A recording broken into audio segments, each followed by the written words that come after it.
Does it ever feel like you're a marketing professional just speaking into the void? But with LinkedIn ads, you can know you're reaching the right decision makers, a network of 130 million of them, in fact. You can even target buyers by job title, industry, company, seniority, skills, and did I say job title? See how you can avoid the void and reach the right buyers with LinkedIn ads. Spend $250 on your first campaign and get a free $250 credit for the next one. Get started at linkedin.com/campaign. Terms and conditions apply.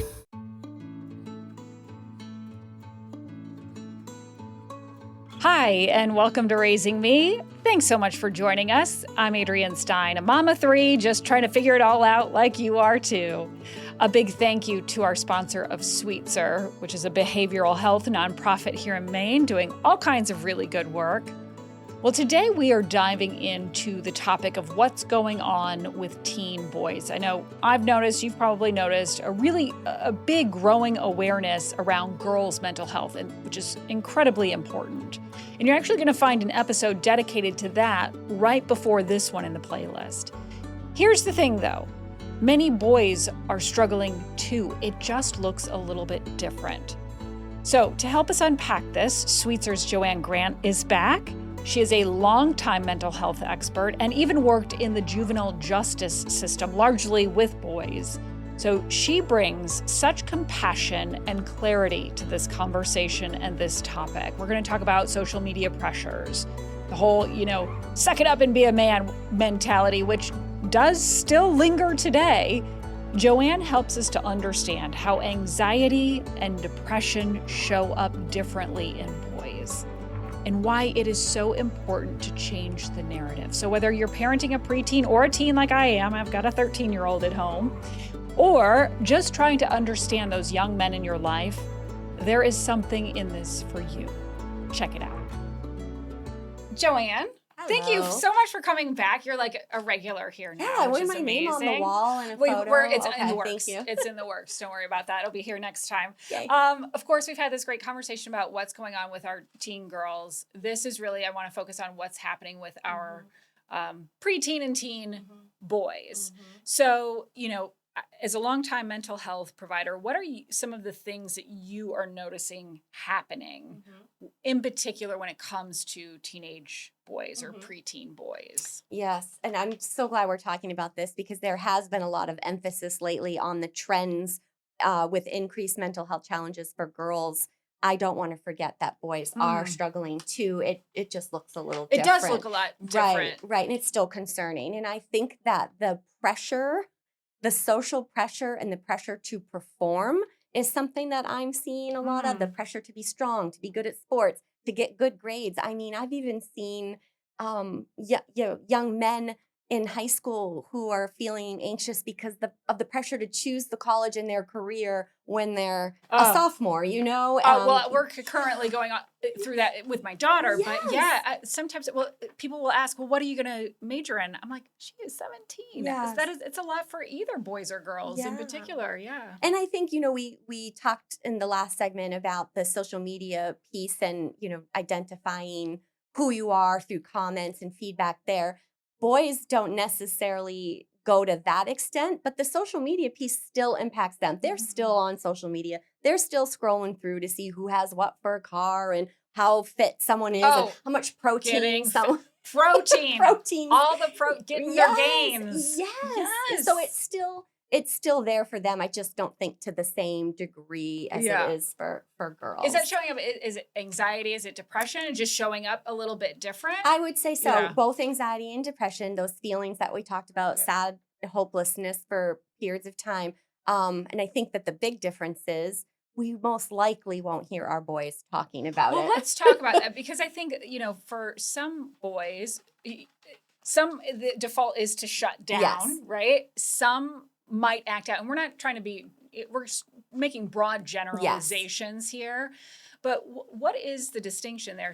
Why do some act out? Why do some shut down? Is sort of the generalization, but that is the default. I kind of look at it, and again, I'm glad you said that. All boys are different, all girls are different, so I'm not trying to say this is how every young man is going to act, but I think the shutting down, because they're not openly talking about I feel sad. Yeah. I feel really worried and concerned. I feel like a failure, that the shutting down and not being transparent with someone is causing the acting out. So, sometimes we see it as risk-taking behavior, whether it's, substance use, driving fast, physical fights. I don't think it's about being a violent person. I don't think it's about being a daredevil. I think it's about that you too are feeling anxious and depressed, and it's coming out this way because you're not utilizing a more healthy approach to deal with it. And is it more personality based that you're kind of wired to kind of veer toward one versus the other? Yeah, I mean, I think, and again, I don't want to stereotype families, but a lot of times there are gender specific ways families raise their children, and that's fine. Boys are tough and strong. Girls, like to talk about their feelings. So if that's kind of a message a young man has gotten in his family, he might not feel as safe to talk about his feelings. Whereas if there's a family that is encouraging boys to speak about feelings and talk about pain and sadness, they might be more apt to. And again, that's not a blame game. Yeah. It's just something to be aware of as a parent as to what you're modeling in your house about talking about negative feelings that you're having. It's self-awareness. Yes. And that's kind of where it starts, right? That's Yeah. the only way change happens, if you become self-aware. And education. And education, Yeah. so does anxiety look different or depression look different in boys than girls?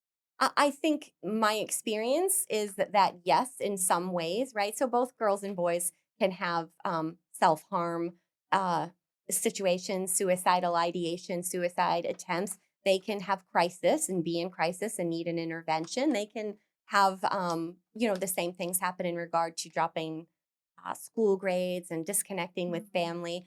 I think that boys, though, their behaviors can look a little more concerning at times because it does involve maybe substance use, driving fast, physical altercations, and sometimes those things become the forefront of the concern for the parent because that usually led to another consequence, right? Getting kicked out of school, getting a speeding ticket, your Yes. insurance goes up, and not diving into why. Why is all of this happening? Why is Johnny all of a sudden doing these things? And that usually has something to do with emotions. Yeah, like So, kind of digging a little bit Yeah. deeper. Though that's, maybe your initial reaction is anger Absolutely. that they're getting Yes. in a fight or kicked out Yeah. or whatever it may be. What about just that messaging? You touched on it a little bit in the beginning. It's just about that message of, manning up, Yeah. being the man, like Mhm. kind of what that in some ways is saying, shove down your emotions. I agree. And it's hard. I mean, again, no blame. Some of us were raised that way. Listen, I was right. raised that way. No problem. 100%. Yeah, it's time to change that narrative though. And if a family is on board to change that narrative that both boys and girls can have times of sadness, can cry, can be vulnerable, that's probably the best approach. How do we, encourage that emotional openness? Like, yes, talking a little bit here and there, but like, what if they're resistant, I would keep at it and, Keep at it. try different modalities of doing that. Maybe Well, you like have a- a like family what? meeting. Yeah. Have a family meeting. Once a week, we're all going to sit down as a family and we're going to talk about our day and what was good about it. And is there anything on our mind that we want support with? Yeah. And if that isn't going well, then let's make individual attempts with our children. Maybe each parent tries it with each child. If there's multiple, to just sit down and say, I want to spend an hour a week talking to you and checking things out. And again, I've said it before, feeling comfortable. And if you don't feel comfortable, that is okay. Yeah. Many don't. You can You mean learn how. the child or the parent or either one? For in this situation, I'm talking about the parent. Yeah. Like feel comfortable and get to feel comfortable to say, how are you feeling? Are you sad? Are you depressed? And do I need to worry about your safety? Are you feeling suicidal? If those answers are all yes, yes, yes. Do you have thoughts of suicide? I mean, you've got to ask that Like the question hard in question. some way. And again, it is normal to not want to. And going toward those questions, obviously you're coming from a place of great concern. What about just even the general, like, hey, bud, how are you feeling? I can tell something's off. I'm fine. Right. I'm fine. Yeah. That's what I get. Mhm. I'm good. I'm good. Hey, it's Paris. You know, I love sparkly things, right? Like stars. Duh. And thanks to Hilton and AutoCamp, I just slept under them. Picture me serving looks by the fire outside my luxurious Airstream, making s'mores with the kids, while a national park is our backdrop. The great outdoors meets Hilton hospitality. That's hot. Explore all the new ways to stay at Hilton.com. Hilton for the stay.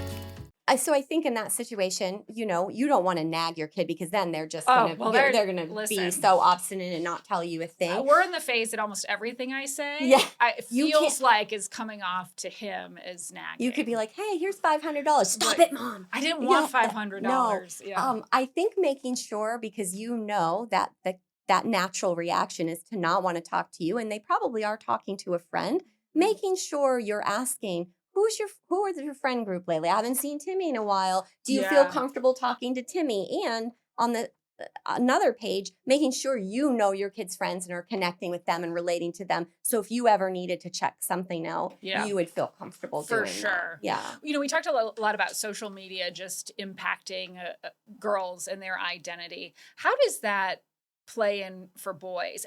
I think social media, I also think sports culture, maybe even gaming. But how do those things help to shape how boys feel about themselves and their identity? I think the same way. And again, I can't speak as a parent. I haven't had a son. I worked in a correctional institution with youth, I didn't know that about you. Wow. Yes. So boys were the population that I worked with clinically. So I feel like I know a lot about boys. Same thing. The social media, the pieces that they're looking at are just a little bit different than girls, right? It isn't necessarily, what purse is everyone wear, or the perfect hair. What beauty products are in and what clothes are in. But like you mentioned, still a little bit of trying to compete with what's out there in regard to when we talked about being big and strong and good at sports. I would imagine those are the types of things that they're looking at and watching. How to get big and strong, who is big and strong, who scored a hat trick at the soccer game, and comparing themselves to that a little bit. And I do think if you're not meeting up to some of those things or you don't have the resources to do so, that must impact your confidence, right? It must impact your confidence. So really giving boys an opportunity to lead and to build their confidence back. And that can look like a lot of different things. You hit on a little bit on like school pressures. How do you feel like school pressures impact boys maybe differently than girls, or just how do school pressures impact boys? I'm assuming things have changed since we were in school around the pressures, but that they're very similar, right? What friend group do you have? How many friends do you have? Do you come from, what kind of socioeconomic background do you come from? What kinds of things do you have? Grades, I think in this day and age. And I feel it, even having been a parent and knowing how I was raised, I pushed my kids to do every activity, to get out there, to get good grades, to be on the National Honor Society, do this, do that. That didn't happen for me. I think that's getting worse. Funny? And it's our fault. I mean, we're really causing some of the pressure with good intention, right? We know what the opportunities can be. If you have all of these protective factors, it's good. But if your kiddo is struggling and anxious about it, it's not good, and we need to back off. Yeah, that is a good point. I mean, I don't feel like I experienced any of that kind of pressure. Well, look how good we turned out. We're totally fine. But and isn't that sort of in the Instagram age though too? Like the comparison culture, it's like, well, so and so's kid got in here. I know my kid can do that, even if it's not like direct comparison, but it's like, I know they're capable. Are we, doing all of the right things, whether it's schools or sports or whatever it might be? I don't want to shift the focus here, but there could probably be a whole conversation about parents in this day and age. Absolutely. And how they get overly, no fault, I've been there before, get overly involved in trying to manage every aspect of their child's life, to the fact where they get involved with other parents and other children and trying to meet these expectations that aren't realistic. I don't think that's like that's not connected to the conversation that we are currently having, though. Well, the modeling. We Yeah. talk about how modeling is so important. Well, if our kiddos are watching this happen, that's what they're learning, right? Yeah. Okay. Well, having some light bulb moments here. What, just as parents, like if we find that our boys are, maybe they are feeling withdrawn. Yeah. Or they're just not opening up. Like, what are some of the things that we can do as parents? Or on the flip side, if they are, internalizing these feelings to acting out. Mm-hmm.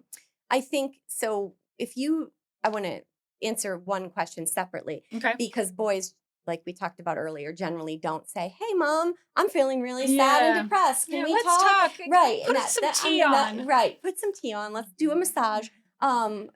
And we're laughing, but sometimes you have to laugh at these things. It's very hard and difficult stuff to discuss.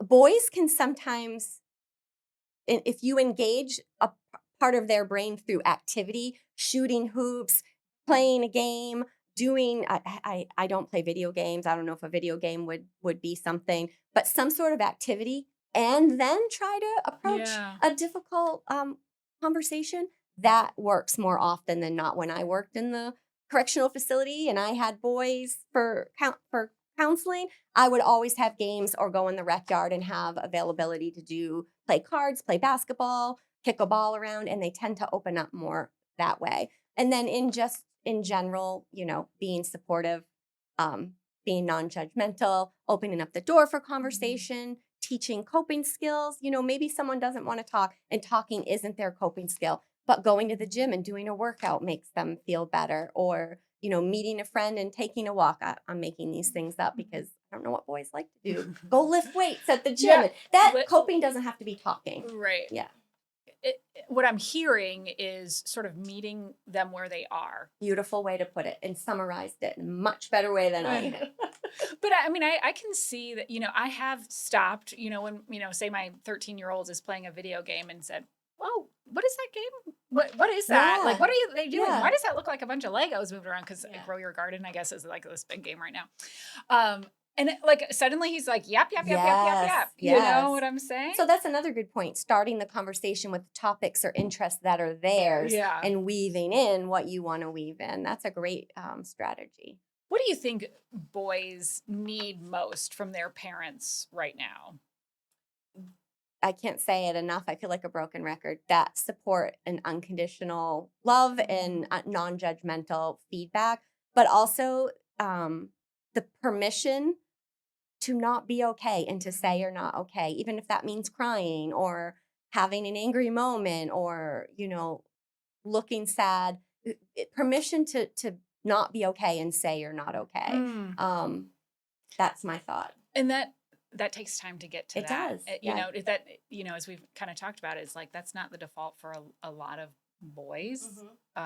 So just keep trying too, is what I'm hearing from you. Yeah. And actually, we talked earlier about how you can't just say, "Oh, you'll be good. Everything's going to be good. This will pass." So giving permission, hey, you can say whatever you want. You also have to create an environment and opportunities and model that it's okay to feel sad and to cry and to have your feelings. You can't just tell them, you need to show them too, right? Let me get your take on this too before we wrap up. Like, what is your thought on just sort of acknowledging their feelings in that? And here's, I'm going to give you an example.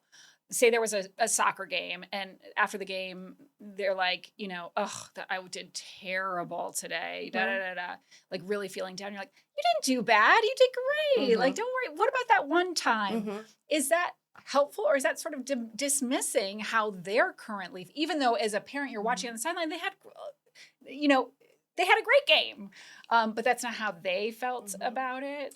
I hear what you're saying. And I think just being transparent, one of the things that always worked for me, if there was something you could highlight that that they were really honing in on, like kicking the goal and it didn't go in, acknowledging, you know what, that shot stunk and that stinks and that's not typical. But remember A, B, and C. So almost like that sandwiching technique where you bring up the 3 positive things you saw, acknowledge the thing that didn't feel good, and end with 3 more positive things. And want to practice that kick outside so you've got it down next game. I think acknowledging the feeling you need to, unless it's completely irrational, and that's a whole different ballgame. All right, best piece of advice before we wrap up. What's your one takeaway? Be open to talking about mental health challenges, no matter how uncomfortable it is for you. And if it is uncomfortable, there are resources out there that can give you education and training so that you can get comfortable. And of course, we'll have more resources Yes. on our website, Yes. which is wgme.com/raising me. Joanne, thank you so much. Thank you for having me. Always a pleasure. Same. I got to tell you, so grateful for Joanne for this conversation and just always having her here on the show.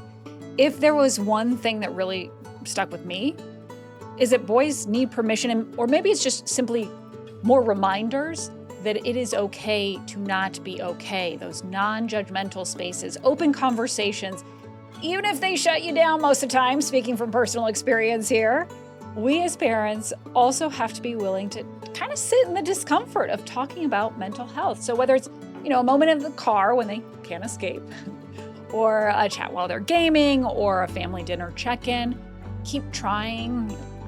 I am anyway, even though it is mostly just fine. Everything's fine. My goal is really just to teach that vulnerability isn't weakness, it is strength. Sometimes it feels like an uphill battle, but it's so important, as Joanne reminded us. Thank you for listening to Raising Me. I'm Adrienne Stein. A big thank you to our sponsor of Sweetser. Please check out our Teens Under Pressure focused on girls in the playlist right before this one, and consider a follow, rating, and review so others can find this message as well. This episode is edited by Megan Littlefield with production help from Carissa Paulson. And wherever you are, I hope you learned something new and get to take a little time anyway for you.